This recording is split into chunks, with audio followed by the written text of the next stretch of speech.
اپنوں سے منافقت کرنے والوں کو میں نے ہمیشہ غیروں کے پاؤں میں گرتے دیکھا۔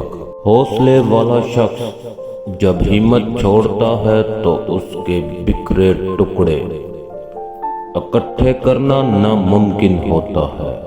ووٹ دو گے صاحب، محبت کے خلاف کھڑا ہوں۔ سجدوں میں گرنے سے پہلے ان لوگوں کو گلے لگائیں جو آپ کی وجہ سے اذیت میں ہیں، کیونکہ دل آزاریاں معاف نہیں ہوتی۔ وہ عارضی سا تعلق روح کی دھجیاں اڑا گیا۔ تیرے ہجر نے اندر سے یوں چاٹ لیا ہے مجھے، جیسے ماں کو کھا جاتا ہے مرنے والے لال کا دکھ۔ سب سے خوفناک بیماری یادوں کی ہوتی ہے، جو انسان کو اجاڑنے میں دیر نہیں کرتی۔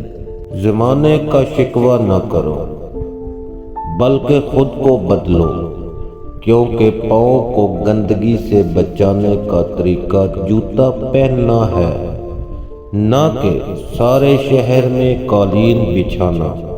اگر اللہ تمہیں وہاں تک نہیں لے کر گیا جہاں تم جانا چاہتے تھے، تو یقین رکھو بہتر ہوگی ہر وہ جگہ جہاں وہ تمہیں اپنی مرضی سے لے جائے گا۔ آخری خط تیرا دیمک سے بھی کھایا نہ گیا، کتنی کڑواہٹ تھی تیرے ہجر میں اندازہ کر۔